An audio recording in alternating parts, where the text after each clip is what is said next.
Hello, this is Chris. I have bought myself a little headset microphone, which I could let you see, but I decided not to, because it makes me look like a weird co-pilot or something.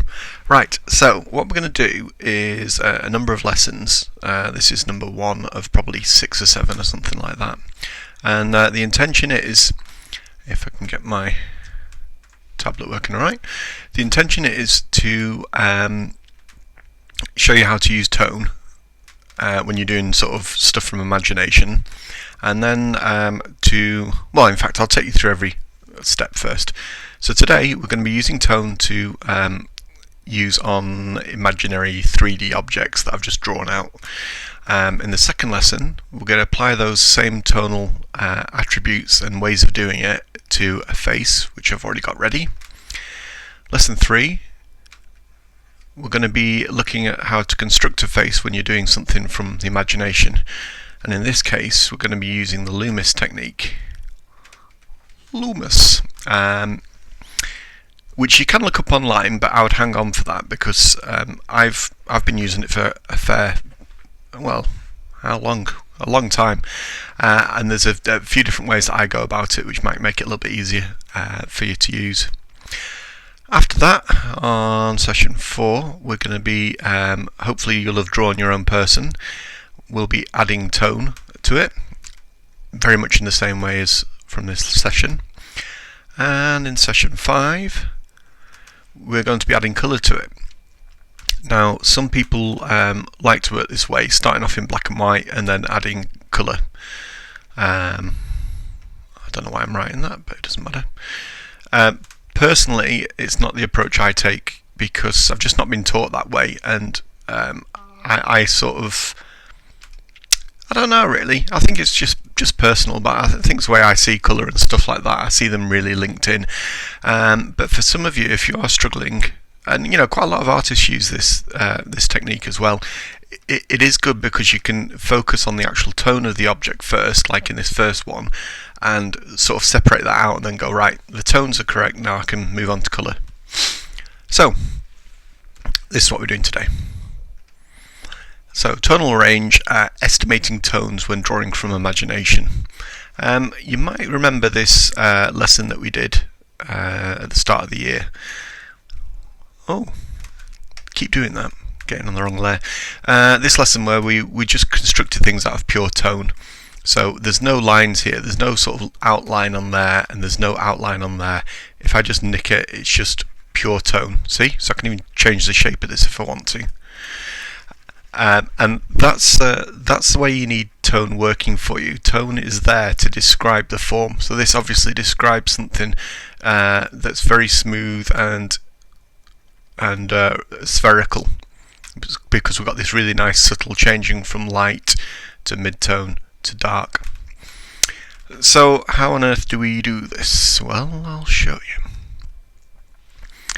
The way I like to think about it is a number of ways, right? So we'll either have, if you imagine, again I've not clicked the layer, imagine you're at home and you're making a cake and you've got yourself a sieve. That's my sieve, and it's full of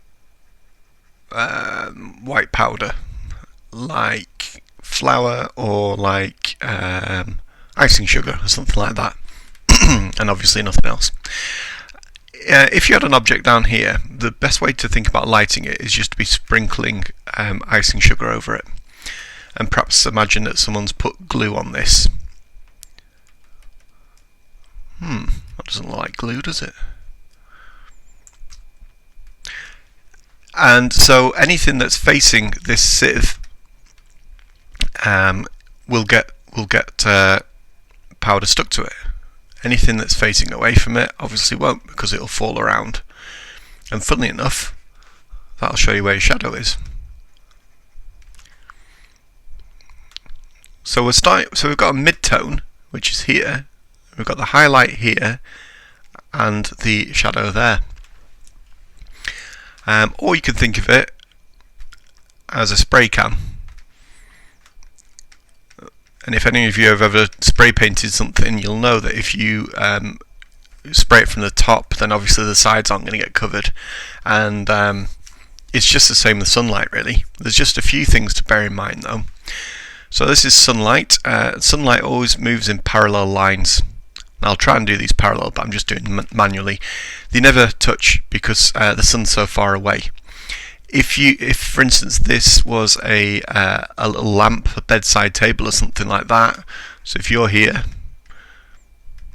and your lamp is shining on you, the light obviously wraps around like that in a spherical shape. So if you had any shadows, oops, get me the right shadow colour, they're going to be a lot larger because the light passes like that, hits this surface and doesn't have any, well, there's nothing there that it'll go to and nothing there, but because of the light source it actually makes a larger shadow, which is why if you stick a torch under your chin and light it, your shadow will get projected onto the back wall a lot larger. So that's with indoor lighting, but we're just going to use sunlight because it's the easiest really, because all these lines are parallel. So if we imagine this whole spray paint or the sieve approach, obviously in our world the sieve works, with gravity as not a concern. So we can even just stick these rays of light in and just estimate exactly where they're going to hit. So here is obviously going to get like 100% of the light, or the sugar. This will get a little bit less. This will probably get the tiniest little bit. This part, again, a little bit less, and these two bits, they're not going to receive anything at all. And as the opposite of that, this is where these light beams are coming, or the sugar beams are coming, all this area is going to get blocked as well. So we can actually stick a shadow down there, and that's going to actually look fine. It's going to look perfecto. Just move on to this one at the bottom. This whole thing with plotting shadows out, you can actually do in 3 dimensions. So let's say this is on a grid system. I'm just using my tablet. I'm a bit rusty actually. You'd usually set up a sort of light and go, right, well every angle of the sunlight is going to be coming down like that. Ooh, let's change colour. Let's have yellow for sunlight. Amazing. So obviously it's going to hit there. It's going to hit on here.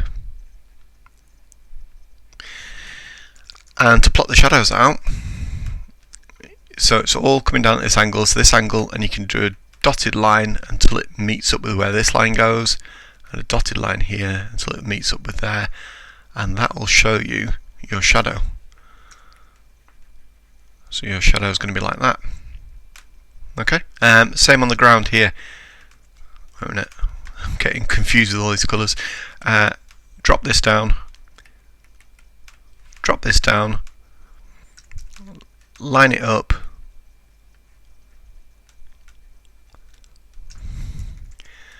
And that's going to be your shadow on the floor. So obviously it's going to be something to practice that, but don't worry about that too much for the moment. That's just an example to show you how you can do stuff like that. So I've been racking my brains on how to actually approach this, and I've spent a few hours like looking into the best way of sort of teaching it, and this way seems to work really well. So remember your paint can and your weird white powder, which ain't working because I've not clicked on the layer. White powder or your spray paint, and we'll apply it to these. So I've just drawn these out freehand, that's why some of the lines are a bit wonky, and I wanted to sort of go, right, well let's be able to really control how light and how dark we're getting with this. And the easiest way to do that, press G to go into your paint bucket.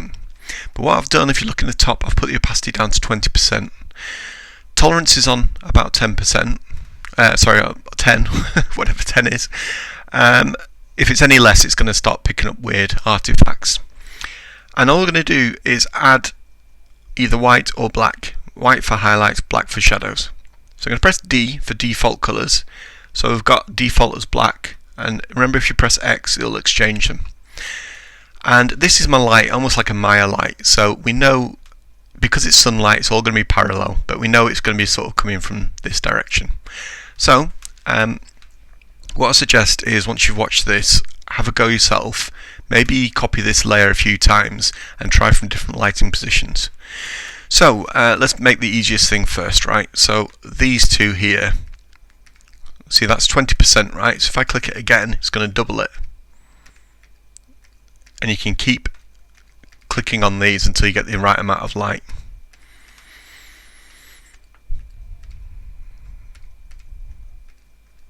Okay, so these two are going to get the most amount of light, which makes sense. I've made this a little bit brighter. It probably wouldn't be like that in reality, but hey ho. This is the floor. Well, obviously the light's going to be hitting that. So I'm clicking 3 times on these. You could slow it off a little bit there if you wanted, just to show a bit of distance. This side here wouldn't really get covered, but it would actually reflect a little bit of light that's bouncing off here and coming back up to it, but we're not going to put very much on there. I can even bring this up a little bit. So like I said, the good thing about this is you can really do it step by step. That's looking pretty cool. If we press X, we're going to put the dark tones in. Now the only dark tone you're going to see here is actually the shadow that's cast on the floor. So we'll stick that in there. And like before you know it, you've got something which looks really decent, 3-dimensional and believable as well. Awesome. Right, we'll move on to something a little bit more difficult. So this is just this other weird shape, and this time, what's that thing? That's probably from that previous, yeah, that's probably from the previous layer. Bit of dodgy layer managing. So we've got a light coming in from the top right this time. So you're doing the same thing. We'll start out with the bright as well. And let's have a think. So this is definitely going to get it. This is. Do you know what? I'm going to leave that top because I'm going to say that this light's coming in quite low. Okay? So if this light's coming in low, it's going to be hitting this and this massively. So this one is going to get lit up 100%. This one, because the angle is tilting away, it's going to be a little bit less. And every time you tilt further away, it's going to get less sunlight on it. So facing it 100%, slightly angled away 80%, 60%. This one will be catching it, so you're going to have to be careful here because I'm going to run out of tonal range. Yep, that's good. And that'll get just a little hint of it. So this floor needs brightening up. And now in actual fact, because the light's coming from here, you probably get a weird shadow coming across here, but we'll just leave that as it is. It is going off into darkness there. This side, again, if this is coming from more or less the right hand side, we can darken this. So I'm going to click X. And I know they're all going to be, a certain type of darkness, so that's fine. But think about where the light's going to get to. The light probably just touched this ever so slightly because it is facing forward. So what we'll do, we'll darken everything else off instead. Yeah, that looks quite convincing. And in fact, yeah, let's say if it is coming from this side, we'd actually start to fill in these shadows. Now cast shadows, the shadows that are on the ground, are usually darker than the object that casts them. Just one of those things. So there you go, that one looks pretty good. Completely different way of lighting it to that one. So now we can move on to this one, which is going to be a bit of a pain to do. I'll zoom in on it actually. But the whole thing this is working to is working towards lighting a face, because faces have obviously got the nose and the cheeks and the eyebrows and all the different lumps and bumps and things like that. So we're sort of going, right, it works on that, works on this, let's see if it works on something even more complicated. So light source is coming from down here. Remember, it's all parallel. So let's have a think. Okay, so we'll start off with the lights again. Depending on where your light is, you might find it easier to start off with the darkness within. So that's going to be covered by light. We'll have this, we'll say this is a bit higher. Do a couple on these because they're going to be brighter. Right, same with this. Same with this. Same with this. This one's facing the same way as this, so it'll get the same amount. Let's brighten these up a wee bit more. Now this, because of this angle, like I was showing you in this bit here, the light's going to go down like that, hit this bit, but get blocked by that bit. Okay, now let's have a think about this as well. Put a tiny bit there, but I'm thinking this is falling into shadow a fair bit. Right, let's put the darks in now. So, easiest, put those in because it's casting a shadow. Let's put these in as well because they're not. I'm imagining that this is basically being lit from this corner coming down. So all this is going to go into shadow. And all that is as well. That will be as well actually because it's being covered. And yeah, if I'm being right, coming from this side, we're not going to see that. In fact, let's darken this up a lot more. Now if you mess up on this, if you press X to exchange it, you can bring the lightness back, but it does sort of paint it in grey. So the only thing is it might mess up the colour of it, but that's not important. What's important is the lights and darks. Let's darken this up a bit more. Now this side, oh, we've got this as well. And that as well. Now have we missed anything? This side here, right, because we're coming from this corner, perhaps this is going to be catching the light as well. So I'm going to move on to white and just put a couple of shots in there. Yeah, that doesn't look too bad really. Oh, could put the shadows. Ah, yeah, that's where I messed up. So if we're coming from this way, let's get some of these ground shadows in. Remember, they're usually a bit darker. Do you know what? That isn't too bad really. There's only one other thing I would change really on this, and that's the way that this shadow would actually come down here. What would actually happen in real life is, let's have a think. Yeah. Is you get this sort of weird diagonal shape caused by the shadow.